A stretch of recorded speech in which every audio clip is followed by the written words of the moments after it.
Hey, what's up, y'all? It's me, Tasha C, and this evening tonight, I will be reviewing, recapping SWV Reunited Season 1 with a question mark, because I don't know if they're coming back. We're only having barely 6 episodes, and I did not know until after seeing the commercial.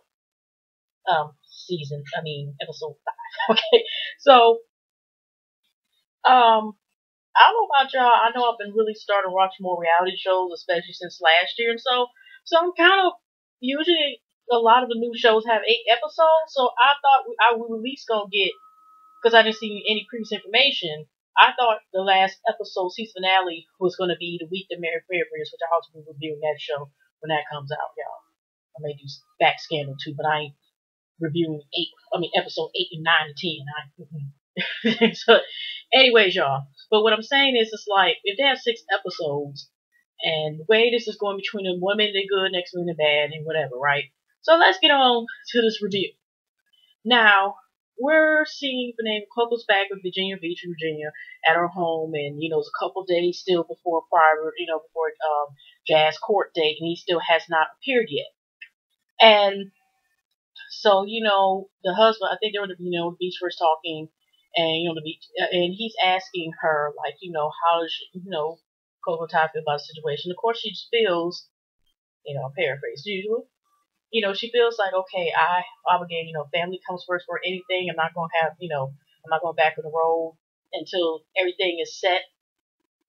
Family comes first, and, that's her main concern right now. Like I said, to a certain angle, you can understand what's family first, but I ain't about to, I'm looking confused, y'all, because I know sometimes with court dates, you at least know barely before, way before a week. Now, I know this is a little bit random, but I remember having recently in early this past summer, I was supposed to, after so many years, go to jury duty, call the night before, whatever the heck is, didn't have to go. Then they sent me something less than a week saying I had to come like 2 more weeks. Called again, didn't have to go. And then again, they sent me another thing talking about, but again, the third time I was supposed to then I didn't have to go or something again, so I ended up having to send, but actually before then, that third time I sent it because the third time I was about to start the school semester, so I'm like, if I get out of this, I can. So I was getting a school schedule, and I was able to not have to go the third time, but it just was that was some error, and they kept doing it. Y'all don't know I live in Detroit, so it was some error where they kept sitting here and they'll have you come, and then that was the first time I ever dealt with that, where they kept sending you barely some 1 to 2 weeks before, or 2 weeks, but it just seemed like in that certain circumstances, just I don't know. Okay, go figure. That's question mark. As most of us will never know. And so, fast forward, we see Coco and the husband and mom. I didn't know she was a recording artist. She's working on a gospel album. And Coco brings, the little master or the demo tape, whatever, I don't know, of the song that she recorded while she was in New York with that producer. I forgot what his name was, starting with an R. And so she let them listen, and they liked it. And this was a nice song. And her mom, they sit on the couch and she's talking. And her mom basically, in other words, wants her to go into becoming, state gospel artist. She asked her how she was doing, between Ty and Coco, and she feels like they don't care nothing about her. Anyway, so she, like I said, her mom is trying to steer her into gospel music and stuff like that.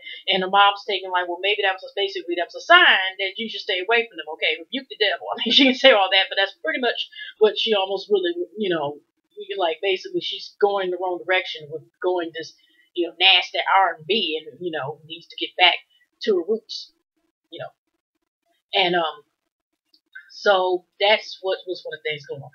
Now you got Lily and Ty go back on the tour bus, and they were just talking about what's restricted. It's like, okay, here's a barrier with communication.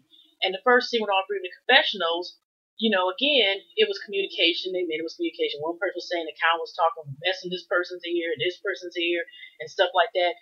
Like I said, even down to the countess. So like Lee missed a couple shows, something like that. The countess said she no longer wanted to deal with it anymore, and stuff like that nature. So the problem they all came agree at the end with that first confessional was its communication. And that's the whole problem that's been we've seen these last two, the whole season, which was about almost 2.5 episodes. That's how short it was.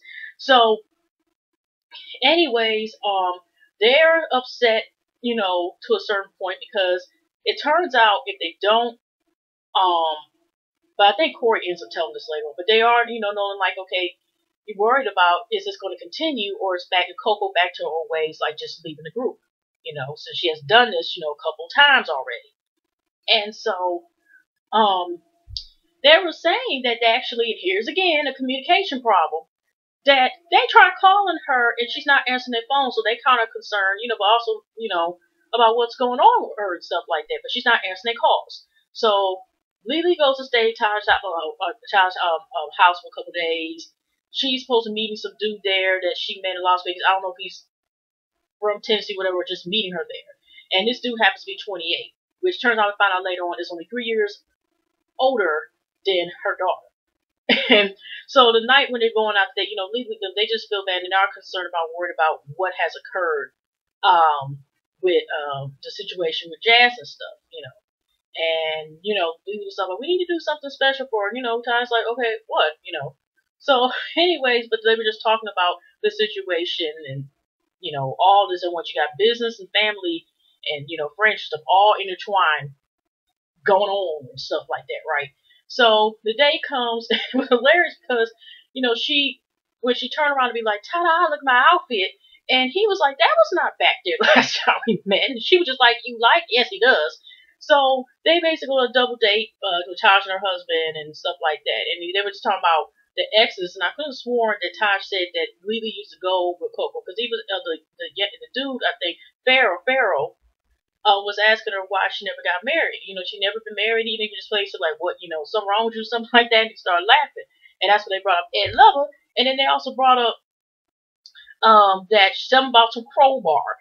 And she used to be busting windows. She was the original Jasmine Soul, but busting windows out the car and shit. Because she sat there and admitted that when I was hurt, but that was my younger days. Yeah, pay attention. She said younger days. But then she made it, would I do it again? We shall see. Morning. So I'm just saying. Woo! Alright. So, next minute, or later on, we'll go back and like I said, they go to a Coyote Ugly that's down there, and then you get a point where, we see Taj and Lily taking, doing the shots, and then they dance through dance in the bar, and Taj, he was just like this, he was just enjoying all of it, and at first it seemed like Lily's, we didn't know if Lily's date was going to like it, or he felt, embarrassed, or thinking like, what the hell's wrong with this broad, or take it the wrong way, but then I guess they were cool, and then the date, he said he would like to try it again, and go on a second date, me too, so that's pending, or I don't know if we ever will know about it at all, or not. So, anyways, we end up seeing, we'll just go back real quick about the thing with Jazz. Now, here's the interesting, maybe because they wanted to focus, or that not being the episode, or whatever's going on. Now, again, we're in Coco's house, and, I think it's a day right before his court date. And, Coco in the confessional is worried about her son, because he's been in trouble before, okay? And she's worried about, of course, about him going to juvie, he doesn't show up and stuff like that. Besides not hearing for weeks. And as we see again, here's communication problem that, unfortunately, we don't know how deep this is, but it's been passed on because it's like we still see, unfortunately, communication problems. And based on, first of what I see, it links back to Coco. Like I said, she shut, people off and stuff like that. And so we got with Jazz. Finally, all of a sudden, because the little boy, he was, I guess, close with his brother, and his stuff. And he's been nibbling, biting his nails and stuff. And Coco's like I said, she's just trying to remain calm. And all of a sudden, at the door, he's at the door. I think he said hi, whatever. And then, Coco's husband is asking him, like, what? I think his name's Big Knight, right? He's like, okay, what happened? Where you go? He didn't say anything, but like I said, it could have been editing. Who don't know? But All we know from the little time that we did see him in that scene was like he hugged Mom, whatever, and they sat down in the family room, and he just like, and Coco's like, you know what? You gonna wash your hair and get them dreads out tomorrow, all right? And then just in next scene. Also when Lily and Coco were also on the bus, I forgot to mention. I'm sorry, y'all. I'm usually random. They end up saying about they were going to ask Corey because Coco and Corey are supposed to be good friends, so they go ask him. So they met him at lunch wherever, some restaurant, and he even said that she's not even wasn't even taking his calls. Okay, so anyways, you know how Corey is. He up there like, you know what? If she ain't speaking to y'all banners, blah blah blah blah blah, then why do you think she would now speak to me? Well, supposedly, based on what we've seen, that she was actually more close to Corey than her own bandmates. It seemed like she was just in the group just for the sake of being in the group, but for business reasons, as because she said, I don't trust him. But so they thought she was closer to Corey, but she kind of shut down from everybody almost, unless they were, family, a blood family, whatever. So, anyways, the fast forward, we go on to the court date, and they're praying before he goes in there because they don't know what the judge will say. So we're able to hear the audio, subtitles at the bottom, because at first they were saying like, when you do a crime, you have to pay type of thing, right? And it stated that what they end up sentencing him not to juvie, but to 50 community hours and the restitution, some restitution or certain amount. I don't think they said the amount. They has to pay back for the damage he done, since he, committed vandalism. So, they go back to the house, and Lily and Ty show up, like in a surprise visit with Flower to see how she was they were doing stuff like that. But like I said, due to probably a lot of editing, maybe just me, I just thought, like, I know they were visiting, see how Coco was doing stuff like that, but also they had to visit because also this here, forgot to mention, when Lily and Ty met with Corey. Now, they had 4 more shows, and the next one was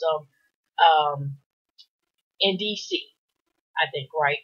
And he was like this: if they had 4 shows, and if she messes up, they would get sued. So even though I noticed they didn't mention to her when they met with Coco, I guess they were trying to be nice about it.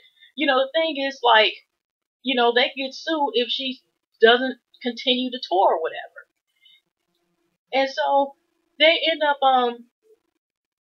sitting here and meeting with her and speaking with her. And then again, I got to laugh at this, y'all. We see on the Mary we hear the week play in the background. Then they had that poster of the outfits they wore in that video. If y'all see my first review, y'all know how I feel about that classic song being toured. Now, those was bad outfits. I mean a good way. Now, that was good, bad, meaning bad. And that was a bad video, meaning that was horrible for a classic song like that. I'm sorry, y'all. I mean, and by the way, y'all, I know this is random, but this is how classic song Reap was. Now, my childhood with Friends, Oceans, whatever, we used to play the hell out that goddamn tape right next door, because my neighbor and her cousin used to be over there, especially when we were little, and right across here, the other girl was, across the street, and I mean, we were all in the corner of this room, and we were all corners right, and we were lip singing to our pretend boyfriends. We made our own damn video. Anyway, y'all, I'm just saying, we used to that was our, okay. Anyways, back on to what the hell random stories you talking about, Tasha? I'm just saying. I thought about it. I don't know how I thought about it this evening, but that's hilarious because I've been doing about almost 18, 20 years ago. But I'm just saying, y'all, I really, really just remember, I just thought that was cute when they were just talking about, when they were younger, how cute they used to be, just going back with their relationship, just play side. So they asked nicely, Coco, is you gonna, are you coming back? And then, Coco did the longest pause, y'all. And then you got the dramatic, then they have like the music they have when you're like waiting for an answer. And then it's like the cue in the answer, the cue, okay? Then she finally answered, was like, yeah, I'll go on the tour, right? And I could have sworn, I'm not trying to over-exaggerate for that, but they were all, yeah, everybody hug, happy.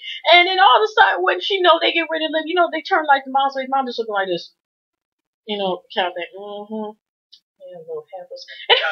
So, she ended up telling her mom she was going ahead and going to tour.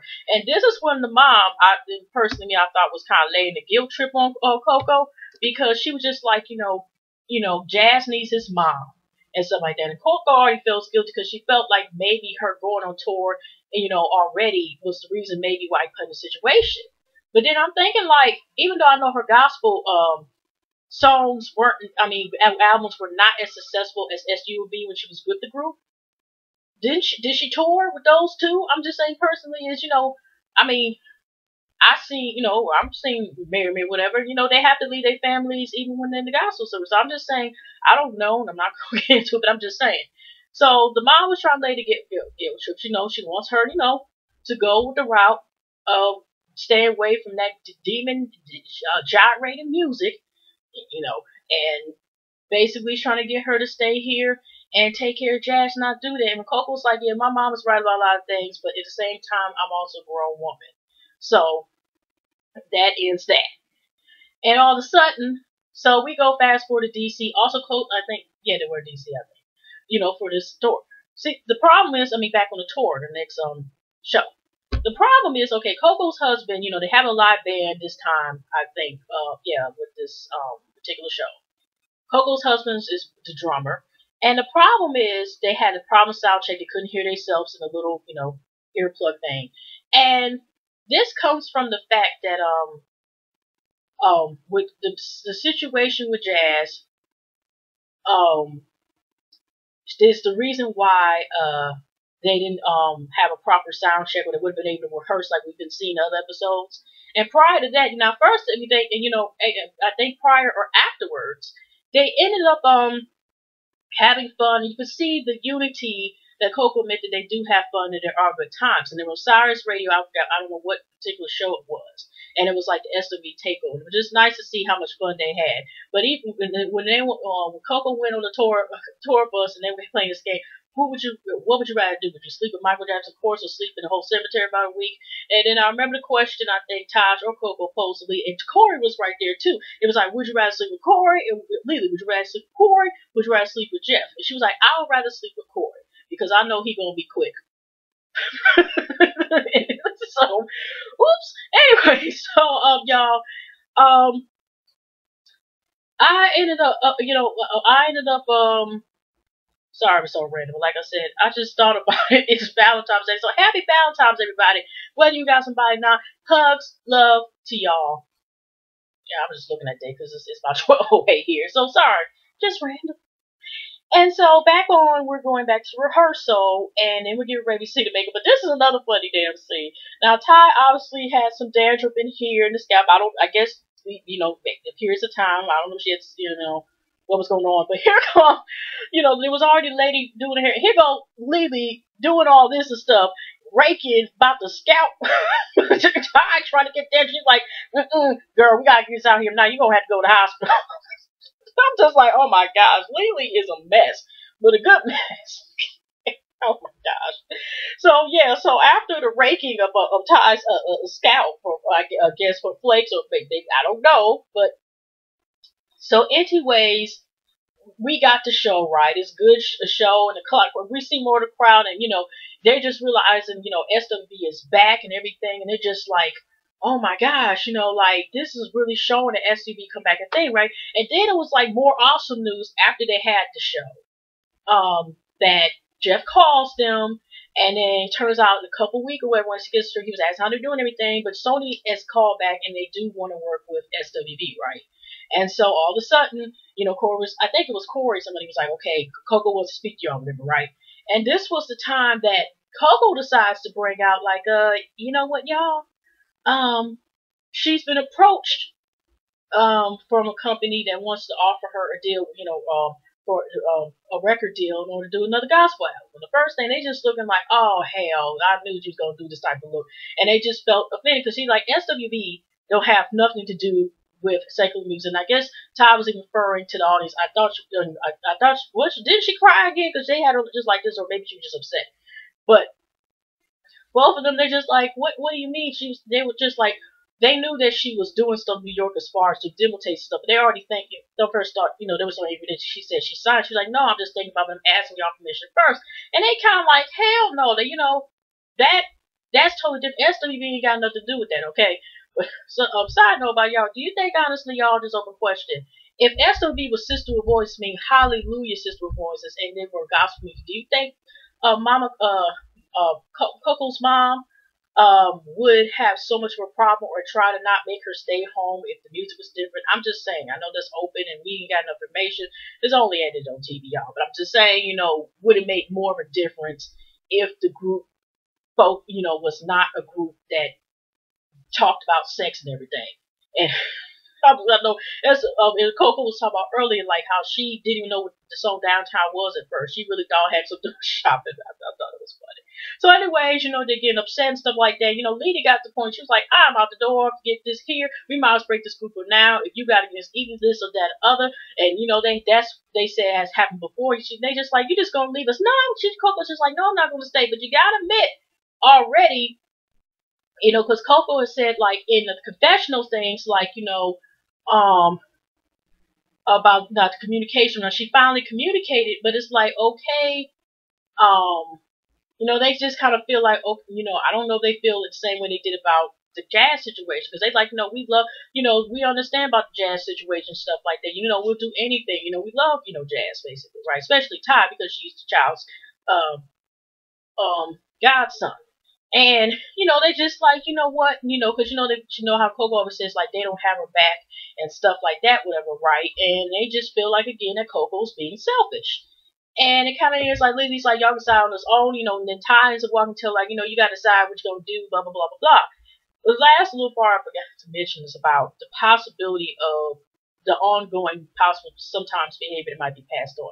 And Coco admitted also, now just like the boy all of a sudden came back so many weeks later, the day before his trial, he got to go to court, and no communication, shut it off. And like I said earlier, she kind of shut other people off herself, not, whatever. But at the same time, she admitted she used to rob folks back in the day, but she was, she was like, I was much slicker. I didn't like my dog, I didn't get caught. And I know this rhyme, but then it kind of remind me, if y'all heard a Kid and Play, and if y'all ever seen, I think, Life After or something like that would play on TV One, and you would think like, if y'all remember how Kid and Play was when they kind of like, was all friendly, kind of like almost like Will Smith, Fresh Prince of Bel-Air, Will Smith type of rap music, except that song "You Saw My Blinker, Bitch." Y'all remember that? But Playman, he used to be one of them stick-up kids back in the day, and nobody knew about that stuff. So, I just, you don't know people's past. Everybody got a past, you know what I mean? But she was just saying that her son, is continuing the behavior that she had once did. So you kind of thinking like, ooh, now you see him continue behavior and stuff like that. So I don't, we don't know, and like I said, she feels like she's at fault. So it's one of those things like, hopefully, you just hope that he can get himself together, and she, so forth. Like she said, and the husband's talking about, he's gonna be 18 a couple months, and then instead of juvie, then you're gonna be going to jail, or whatever. So I just want to leave it at note. So based on the previews, again, they're not just doing the fact possibly, I guess, with Coco staying, they're talking about the breakup still pending on the group. But then the other issue is, I thought the lawyer said, like, they straight whatever, they can get out the contract, and it's now pending because of Marcus, the dude, the owner of who kind of basically played them on their last album. And they trying to get out of the contract, because if they can't get out from Marcus, they'll lose Jeff and Sophie. So until wait next week, guys, we'll see. Well, ladies and gents, okay, we'll see next week, whatever, about how this goes down, y'all. So, anyways, y'all, have a pleasant week, pleasant night, pick women again. Enjoy today, happy Valentine's Day, everybody. And I will definitely see y'all Sunday night or Monday morning, whatever, for Real Housewife of Atlanta and Basketball Wife LA, season 3. Sounds pretty interesting. But other than that, y'all, thank you for all the love. Thank you for all my old and new subscribers. Thank you for all of you not subscribed yet. Click and subscribe, y'all. Thank you for all the support. Y'all take care. Bye bye.